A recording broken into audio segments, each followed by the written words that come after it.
Hello everyone, today we gonna talk about how to calculate a calorie deficit. Weight loss is possible when you create a calorie deficit, meaning you eat fewer calories than you are burning. Here's everything you need to know on how to calculate your own calorie deficit. What is a calorie deficit? You may have heard before that to lose weight, you have to eat less than you burn, and it's true. This is why you should consider creating a calorie deficit as an effective way to reach your weight loss goals. First of all, what exactly are calories? Your body requires food, aka energy, because nutrients support all its autonomic systems and functions like breathing, digestion, immune function, and body temperature regulation, to keep you warm. You also need energy to perform any daily activities that involve physical movement, whether exercising or simply walking around the grocery store. So, the more physical activity you get, the more energy, food, your body requires. We refer to these units of energy as calories.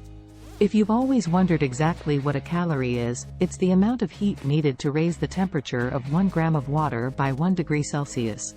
So, the reason our bodies function even when we are resting is that the calories we take in provide energy in the form of heat. So, how many calories do I need?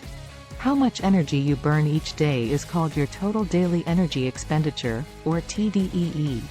Your TDEE is calculated based on your basal metabolic rate, BMR, activity level, calories burned through exercise or other movements like showering or playing fetch with your pups, and thermic effect of food, the calories you burn during digestion.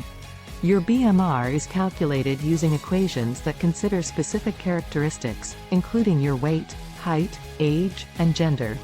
Apart from figuring out your TDEE, the simplest way to remember why this matters is that if your calories are equal to your TDEE, you will maintain your weight. If the calories you consume is less than your TDEE, you will lose weight. You'll also need to know your resting metabolic rate, RMR, to determine how many calories your body needs for its most basic functions. Your RMR can be used to estimate your total TDEE using an online calculator. I had mine calculated at a gym. Easy as pie. It is all pretty simple once you get your numbers, so don't stress. What is a calorie deficit? The thing about calories is that it is easy to take in more than your body needs, and many people do each day. When you take in more than you need to maintain your current weight regularly, the extra calories get stored as fat.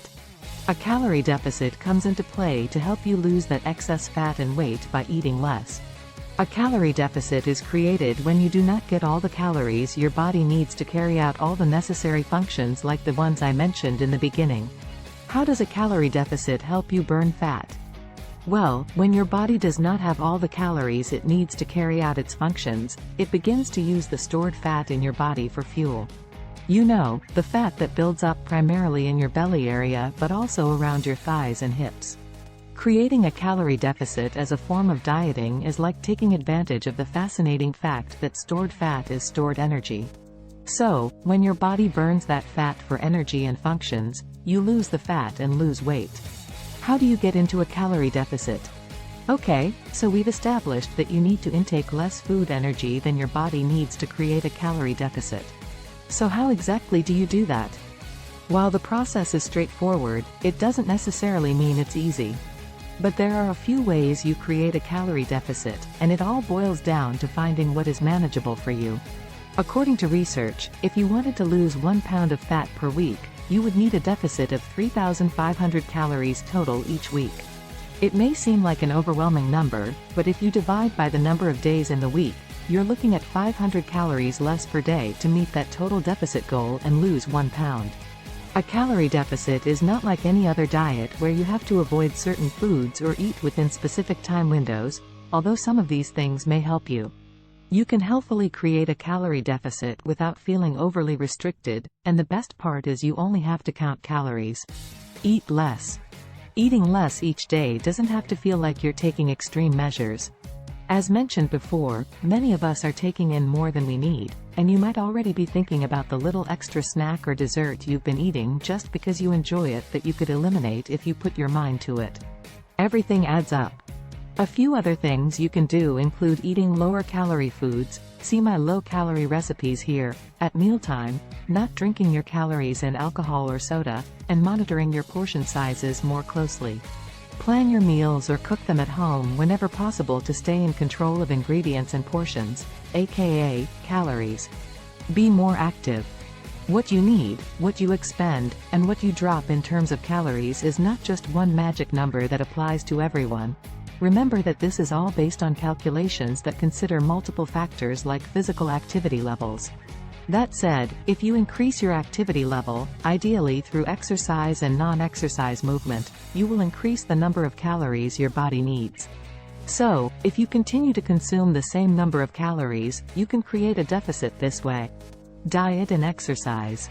In my experience, people see the most success when they combine both diet and exercise.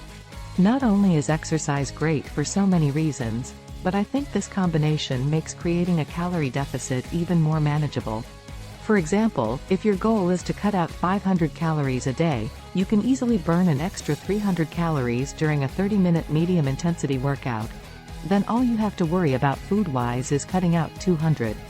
But everyone needs a day of rest from the gym each week, so one day, you might consider a long walk or creating your deficit solely based on food intake. As long as you can find some combination that works to hit that 500, the diet and exercise don't have to be consistent, just the number. What are the benefits and disadvantages of being in a calorie deficit? By creating a calorie deficit, you will achieve success. It's just that simple. This is because calories are the most influential factor in weight loss. Not only will you be successful if you stay consistent, but some people can lose weight pretty quickly this way. Not to mention adding in more physical activity, which not only contributes more to weight loss but is essential to be regularly doing anyway. Your goal to lose weight through creating a calorie deficit could end up being the drive you needed to create an overall healthier lifestyle. By cutting out snacks, you will probably cut out more processed foods, and by eating and cooking at home, you are likely to get more nutrient-dense foods. All of this contributes to a healthier you, along with a lower risk of diseases like diabetes and heart disease. The main potential downside to a calorie deficit is taking it to the point where you become obsessive over what you eat. If you have any history of problematic eating, this might not be the safest route for you, and that's okay because there are always other ways. But the idea is to be more aware of what you are eating and still enjoy it, even though you are cutting back. Try creating a calorie deficit. If your goal is to lose weight, I recommend trying a calorie deficit diet because I have seen it help many people, including myself. Read my weight loss story here. While there are different methods out there, such as cutting out certain foods or fasting during certain times, these diets are successful because they create a calorie deficit. So why not just try it the straightforward way without feeling as restricted? Those other methods lead to mindsets that usually only want to make us give up. The best thing about a calorie deficit is that it can be achieved by aiming for small goals and daily changes. Just as quickly as calories add up, so will any efforts to cut them back. Just something to remember when you are considering a diet plan that you can stick to. Please like and subscribe our community to get more information like this.